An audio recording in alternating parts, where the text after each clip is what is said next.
Hello, you wonderful people, and welcome to another episode of Not Too Comic Book. This being a show where we talk about TV shows and adaptations of comic books. For today's episode, I'm going to talk about Revival Season 1, Episode 5. A lot of really interesting things went down in this episode, so let's break it down. So, I'm probably going to go about this in a weird way, because I want to focus on, obviously the identity of the shooter, the person who killed Aaron and almost killed Dana. At the time, it's unclear who obviously killing Aaron was the point. I don't know if the killer planned on killing both. I'd assume Dana was the target because they don't know what Dana knew, but or were they planning on killing both Dana and M? Because to be fair, the bullet pierced them both, and the killer did wait until they were both in front of each other. The problem is the killer just didn't know that M was a survivor, and plus M ended up returning fire. I think it's interesting because they, after they shot Dana, once again, it could have just been hey, they planned to shoot Dana but didn't realize that M, the bullet was going to be a through and through, well, at least through Dana to M. Because it's they could have shot M anytime they wanted to, and they didn't immediately shoot after, because I think they probably realized, holy crap, they probably might have saw the bullet wound and was oh my god, she's a reviver, so nothing I do is going to matter, and then they got shot by M afterwards. Either way, so like I said, I'm going to be jumping around a little bit, but focusing on the shooter. Obviously, the setup at the end is, it's McCrae.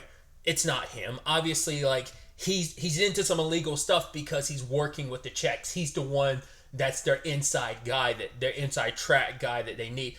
I guess this is their new gig or whatever. Is why he had body parts, I have no idea. But obviously the real shooter is Brent, which is interesting that they end up diving into this episode about the shooter potentially being a cop. Good on Lester, but we'll get to that in a second. But I'd even suggested that at the end of last episode, but I was well, it can't be, because like I said, I rewound. I was I thought it was a police jacket, but it was I think it was just the lighting, because why would you do, but yeah, you're in tactical gear and stuff like that, but well, at least wearing tactical pants and stuff like that. But the reason why I know it's Brent, in retrospect, it makes a lot of sense why he would go so hard in the paint on Abraham the way he did at the beginning, because he's trying to find out how much you know. Because, well, the thing is, he didn't see Abraham at the crime scene, so it's okay, how much you going to say? Because he knows M was there, so the question is, he's trying to get a gauge on, well, how much does, Abraham know? Because, they left immediately, so they probably thought, maybe M scrammed beforehand, or, at the very least, he probably wanted to see, are you going to admit that M was there at the time of the scene? The fact that you aren't, that means you probably, you've got stuff you want to cover up too, so I'm in it clear to some extent. But what made me really suspicious of Brent is when Wayne was hey, I'm leading you in charge of making sure that the crime scene is combed over and stuff. Well, no, sorry. That, that was two different thoughts that was happening at once. Sorry. Wayne was saying you're going to investigate the guns, check and see it's got to be one of the cops, and his reaction was kind of I was did you just get caught? I was wow, that makes you super suspicious, Brent. And then immediately later on at the end of the episode, when Dana slaps his arm, I was that's the telltale sign. All you have to do is find, because M doesn't know. She knows she took 2 shots at him.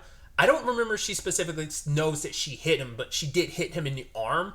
I think she said she hit him once, but didn't take him down. But I don't know if they know that the gunshot wound is on the arm. And I was saying, that was last episode. I was well, that's a telltale sign who it is. All you have to do is find the person with the wounded arm. And lo and behold, it's definitely Brent. Because when she slapped his arm, he was ow. So it's definitely him. So the problem is now he was the one in charge of investigating the gun. So you knew he was going to throw someone under the bus. I guess he found the perfect fall guy because he just knew that McCrae was, maybe he already knew McCrae was up to some shady stuff, so he was oh, it worked out. He probably let a lot of that stuff slide, and this was the perfect moment to kind of do that. But also the thought I was having before, where I was oh yeah, investigating a crime scene, it's yeah, it's easy to stage the crime scene kind of what you want it to be, especially when technically you have help fixing the crime scene because, like, well, Ibrahim's testimony is bullshit just because he's trying to cover for the fact is that M was there. M is also interfering with the crime scene because one of the bullet that shot Dana, that went through Dana into her, is lodged into her. It didn't go through and through. So that's a whole thing in the episode too that they have to go back and put that the evidence to. We'll talk about that soon enough, but that's fascinating. Where I was just talking about, like, yeah, like he kind of lucked out, and he once again he benefited from like M and them not coming forward and him not have, but it's still kind of like there's pieces to the puzzle he's missing because he didn't get to probably overhear the entire conversation. Once again, he didn't know M was a reviver, and also like he had to take off, so he didn't see the conclusion to all of that. He's picking stuff up through the conversations with Wayne and with his interrogating Ibrahim. So just a lot of that's really interesting. And kind of staying on that, what this whole Aaron and Brent, as well as the guy who breaks into Aaron's house last episode, breaks into someone else's house this episode, which I'm wondering if that was Dana's place. Or, because like Dana's living with Wayne, isn't she? Or does she have her own place? I actually don't remember now. I think they're all living under the same roof, her, Cooper, and Wayne, but maybe Dana does have her own place. Either way, I think those were probably her files that he broke into, because that's the thing I was so confused. I'm like, that can't be the same guy who broke into Aaron's place, because he's trying to expose Aaron, so why would he go through the trouble trying to kill Aaron? Once again, he dropped it off to the reporter. We just haven't gotten that side of things yet. So I think this has to do with that, was it Rose Blackdeer? I think it has to deal with that investigation, that there's more at play here. Because I completely forgot about that storyline beat, but I think Dana did talk about that at one point in time. And it might have even been with M that she talked about. I don't remember, because like it didn't pop into my mind until we saw like some of that. Because I think wasn't it like a family member? It's definitely a family member. I can't remember if it was like a dad or sibling or cousin or something. Somebody went to jail for that crime, and I think they took the fall for, like, either they were paid off to take the fall, or it's more of a situation of they were framed. So I'm wondering if that's where this all comes into play. Like, Aaron was a part of that cover up, and Brent killed him for that purpose. So I doubt Brent's the mastermind of this. I think he's a lackey serving someone higher up. I think I even suggested, like, I wonder, like, this might go all the way up to the governor, because she's so, like, involved in his story because of the revivers, that I think, someone of a high enough position like that who has so much to lose if stuff comes out, I think she might have some part to play in this. And like I said, Brent's just her lackey, and it's about, like, so whoever is looking into the Rose Blackdeer situation must be someone that's a reviver that has some correlation or connection. Maybe. I don't know. Maybe they were killed because they were on track to figuring something out, but then was killed, and now they've got a second chance to try and make things right. I don't know. That's my current running theory on where things stand on that front. But other elements of the episode, let's go to M. Obviously, knowing that, like, Ibrahim had to lie for her. I mean, I love that he's just like, no, I didn't lie for you because I don't know you. I did this for Dana's sake. But for him, it's like, yo, this is a lot. I'm not very good at lying, and eventually I'm going to crack. But M's like, don't worry, I got this. I'm going to figure this out. Because first and foremost, when she found out, the bullet still lodged in me, because the evidence, and it kind of makes sense that Brent would frame it this way. Maybe it does lean this way, but he's the one that threw out that conjecture early on about, like, maybe Dana and Aaron shot each other type of BS, like, that it was Dana was up to something. Because later on, they did bring up the fact is their what's the word I'm looking for? I can't say the word. Ligature marks on his neck from strangulation, because that's when Emily was choking him out. But so either way, like, M's trying to, like, okay, I need to plant the bullet at the crime scene. I got to find out when my dad, as well as the others, are going to swoop through the crime scene again. So she goes to Kay. It's like, yeah, Aaron's dead. What? He was dead. Oh, that's crazy. Oh, well, I guess you shouldn't kick him while he's down because he's literally down now. It's like, yeah, but then whoever shot him shot my sister. Your sister got shot too? What the hell? Also, I need you to dig a bullet out of me. And she's just grossed out by it. Just like, Which, once again, I just think it's so funny considering like the gross stuff she has people doing. Because that same, I thought about it in episode 1, that same actress is in Gen V, so it's just like funny. But yeah, she's digging into it. And it's like, come on, you gotta dig in there, take the gloves off, dig with your fingers, hurry up, the wound is closing. And then got the bullet out. Then they basically snuck into the morgue so they could dig it into Aaron's blood. But I'm like, even if you clean that, there's still gonna be traces of your own blood on it. So I guess all you can hope is like, I mean, I guess you could, but I feel like you wouldn't be able to completely deep clean it. I mean, God knows there might be like some fabrics from like when the bullet went through both you and Dana. There might be some small stuff like that, but also like, to be fair, Brenton's doing everything he can to like throw McCrae under the bus, so it's kind of like that evidence isn't going to be as thoroughly examined as it could and should be. So that is another hammer to it. So I guess those little details might not have to be too much of a concern because Brent's going to like tamper with the evidence. So. But yeah, you got to give it up to Emily's dedication. I mean, obviously, it's her family. I even like that conversation she was having with Dana, where she was just kind of like, because she's trying to understand like, why were you out there in the first place? And once again, the question then becomes like, were they aiming for you? Were they aiming for me? But now it's like, either way, M's like, well, I was out there and I was almost about to kill Aaron, but I didn't. And it's a good thing you didn't, because that would have added even more fuel to the already burning situation with the revivers. People look at them as violent, yada, yada, yada, so on and so forth, right? But she felt guilty because she's like, what if I was going to be... I wouldn't be... Because Emily... Sorry, I keep just saying Emily. Emma would not have been able to live with herself if it turned out she was responsible for Martha's death. Because let's not forget, she already blames herself for their mom's death. So in her mind, it would have been like, I would have been responsible for my mom's death and my sister's death. And that would have been a lot for her conscience. You know, even though it's like, it's not her fault. Like I said, I think it's more so like I don't know what Dana knows, so she needs to be taken out because she is heavily investigating this. She's getting too close to this. And so is M. So I think once again, it might have been a 2-for-1, intentionally a 2-for-1 deal when the person shot her. But you also gotta appreciate Kay being her like very ride or die. Even though it seemed like she was such a hands-off participant of a roommate. But to be fair, it's like, well, you both went to buy drugs together. You know, it's like you were very chill with her, just like robbing the people you were buying drugs from. So it's kind of like Kay's like, yo, I'm down for the fuck shit. Like, you know, so she also is probably a little high too. So she's probably a lot more malleable to the situation, discussing this and all that aside.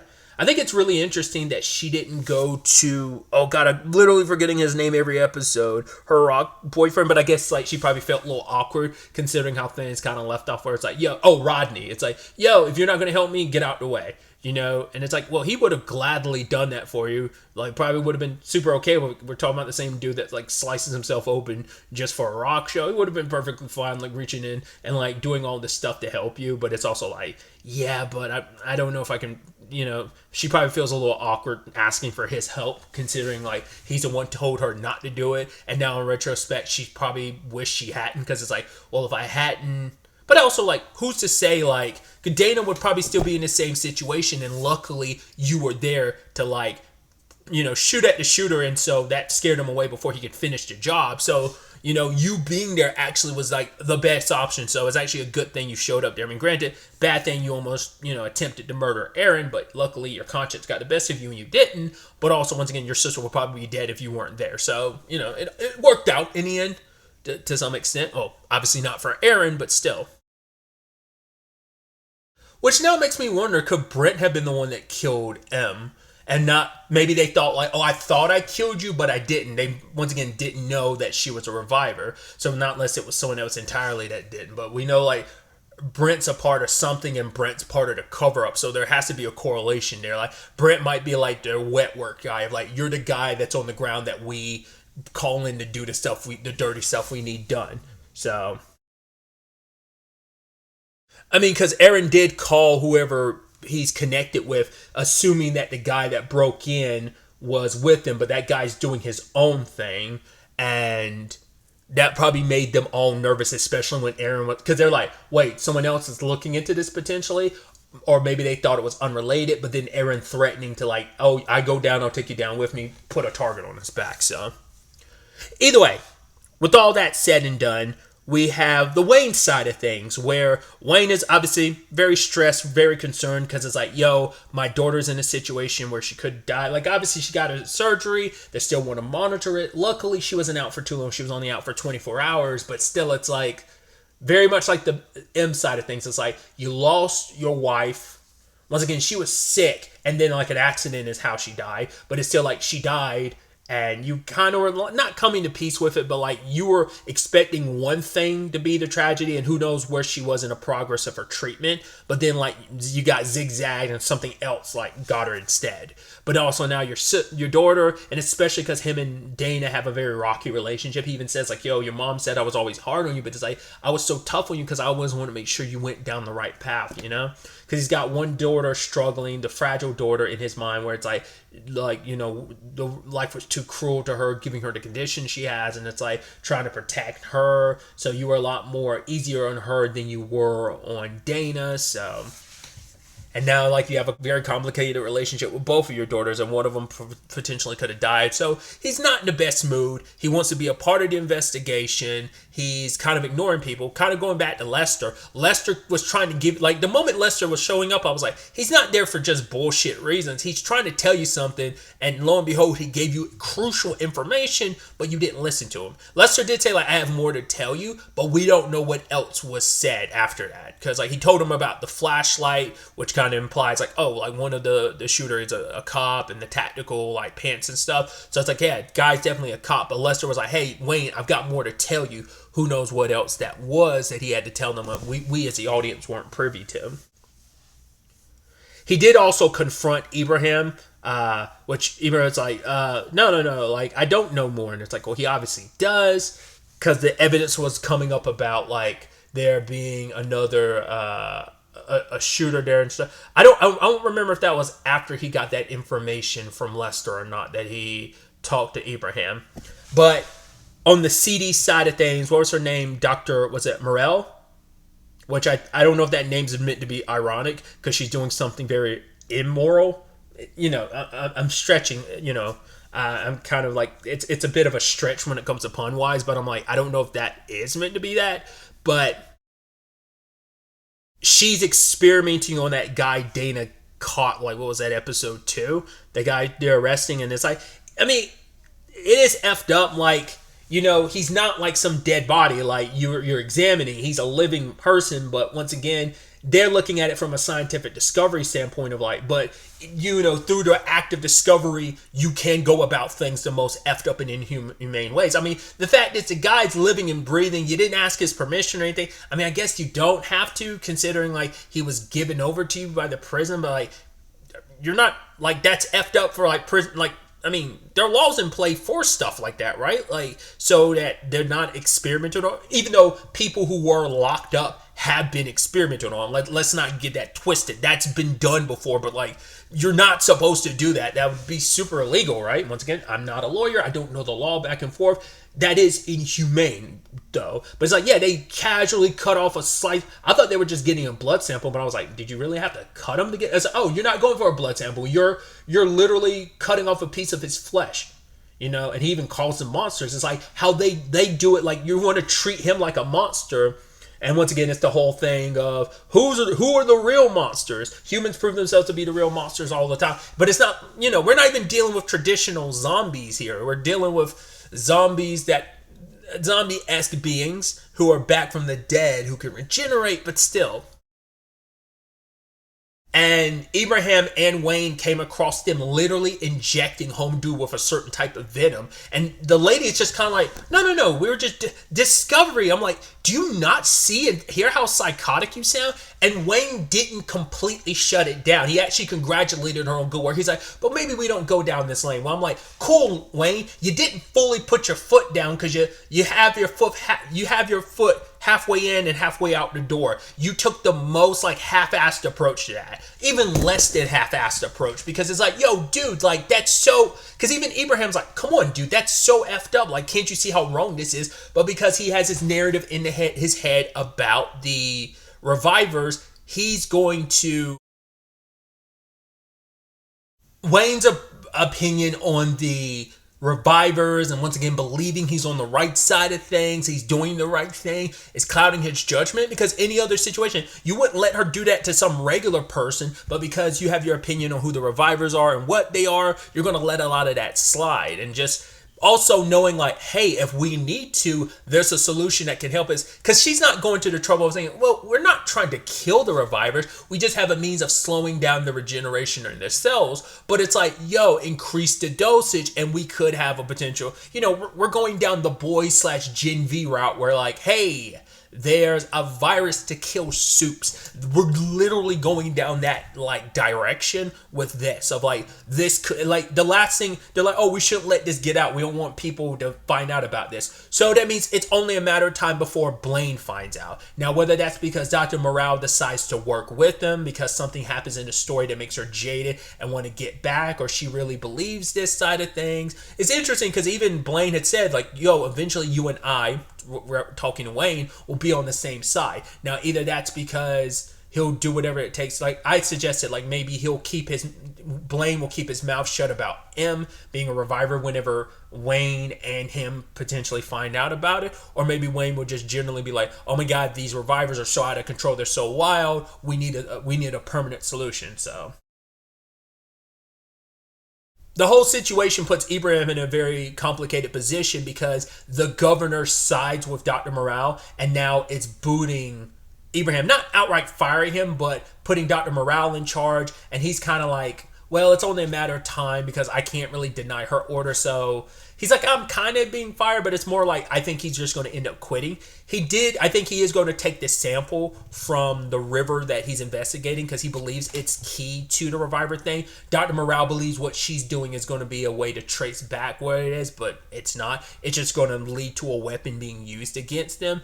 Ibrahim's approach is what's going to, like, him finding out about like that growth in that, like, was it moss or whatever from the river, like there, whatever that is connected to revival day, and that's going to be the key to all of this. Like I said, her approach will only be a key to making a weapon against them. He does get to have that sweet moment with Dana where he brought her the coloring book and stuff. She's like, I'm a grown-ass woman. He's like, the candy was yours. All the other stuff the coloring book included was meant for Cooper. And but she like really appreciates it. And I think it's super adorable where it's just kind of like, tell me about your day. And it's like, nah, like this might be the only time, shoot your shot. It's like, poor choice of words. Use different words. But yeah, he's asking for another date. And it's like, oh, this time no guns. She's like, okay. But it's like, you two are super adorable and cute. It's super obvious you like each other. So I thought that was kind of neat. What was going to be like initially like a one night stand that gets interrupted and turns into a bit of an awkward cohabitation as colleagues at work, it's turning into something really adorable and cute. But either way, going back to Wayne for a bit about his prejudice about the revivers, we have Ken confronting him about the whole Diane situation and kind of throwing it in his face just like Diane did, the whole like, hey, we looked after Patty, we looked after Martha when she was super young while your wife was sick. And Wayne's just kind of like, pulling a Will Smith. But it's kind of that same approach. But Ken asked the $1 million question of, once again, Wayne's like, I can't give her special treatment and then like not hold someone else up to that same standard, not hold her up to the same standard everyone else should be. And then Ken's like, okay, what you gonna do when it turns out that someone you care about is like that? But he's never even considering that. Once again, the show showing their hand being like, well, it was inevitability it's going to happen. But I've asked the question too, what will Wayne do? And initially I was like, he might not do it. But then I was like, he might. It's hard to say. I think he will probably, like, ultimately when he finds out about M, that he will, like, keep that secret and that will blow up in his face. Especially because Ken's super pissed at him. He's like, you know what? Fuck you. I'm going to make it so that you lose your re-election. So it's like, yeah, made a beef with the mayor because the mayor doesn't appreciate, like, Ken doesn't like the way. I mean, they're both handling it the wrong way. They should be joining together, but the thing is, they're both. I mean, and that can be a larger metaphor for life in general, where everyone stays in their corner and not willing to listen to the other person. It's like, yes, some people can be dangerous, but should you label all people just because a few are dangerous? And it's just, once again, Wayne is coming from a place of fear. Yes, you can be cautious, but you don't have to take the extreme measures that he's taken, and he's going above and beyond with his extreme measures. He's not totally lost yet. He can be pulled back on the right side of things, but he is going to be part of the reason why things eventually escalate and turn into something bad, because you're creating a situation, or at least that you're a big part in creating a situation when this powder keg continues, because it's already blown to some extent. A smaller one has. When the big barrel explodes, that's when shit really, really gets popping. So, and then finally we have, well, speaking of Blaine, he interrupts one of Nella's groups for those who have been revived. Which I'm wondering. Well, I'm wondering. I don't think she is one, but I was curious. I was wondering if she was a reviver as well. And she's basically helping people process it. But you had that guy, what's his name, Damon, which, he's coming from the perspective of being a religious guy as well. And it's like, was this part of God's plan? Like, what is it really? Because he's kind of like, yeah, I did feel coming back like there's something missing. Then Blaine and them bust up the function because they believe these aren't people. Because this is also the perspective Wayne had. He was like, Diana didn't come back as Diana. She came back as something else. Once again, well, you have that same perspective when it comes to your daughter. But yeah, the whole, like, they're demons and stuff, and you're helping bring hell to earth in a lot of ways. And the guy got upset, and he ended up pushing that kid too far because they came back with enhanced strength. Like, there's been showcases of that, but you kind of don't really think about it. And even he's like, I'm sorry, I didn't know my own strength. But they're like, oh, we're going to be coming for you. So it's like, that guy's definitely going to be at the top of the list, sadly. But that kid, for whatever reason, he's a part of this group. The kid's only had like a couple of lines. He's always just been in the background of Blaine's group. But it's like, yeah, like, what's his motivation being like a part of this? It just could be like, yo, I'm a part of something. I don't know if because he doesn't seem as gun-ho, because he was like, hey, don't hurt him. He stepped in a way. He's not as, doesn't seem like he's as gun-ho violent wise, but this might be the thing of, hey, I'm a part of this group. Like any good cult, it makes you feel like you belong. And then they took him to get his branding, and we hear that same sound that Cooper heard in the woods, both like when he was with Wayne, but also when he was with Jordan. So and once again, there was that light that Blaine said that him and M saw, which I'm like, I guess Blaine found it and brought it back. I don't know if it's like he captured the light or whether he captured a creature. I'm almost wondering if this is going to be like Midnight Mass thing. Not in what that ended up being, but the whole like, oh, this is an angel thing. I'm wondering, considering like the kind of fanatical religious leader that Blaine is, it makes me feel like that might be the case. So, but it's like, it seems like it's a bright light, and that's when like he puts, like, I don't know if it's, like I say, I don't know if it's like an orb or something of light, or whether it's a creature emitting a light, whatever the case may be. That's what they're burning their hands on. And they do focus on the sigil on the drum. So I'm wondering if that sigil is what because I didn't pay enough attention. Like, even though they did focus on like the burn mark, just not, I don't think it's just meant to be like I discovered last episode of, oh, it's meant to be a sign of you're a part of this group. It also proves that you're not a reviver because it's not regenerating, but also that maybe there is a specific pattern in the wound, just like the one that is on the drum. Maybe that was also what that was trying to get across. But like I said, I didn't look at the wound close enough like I should have. So very, very fascinating developments all around. I'm really interested to see where all of this ends up taking us going forward into the next episode. But really, that's all I wanted to talk about. Until next time we meet, be happy, be safe, live life to the fullest, and enjoy it. Good day and goodbye.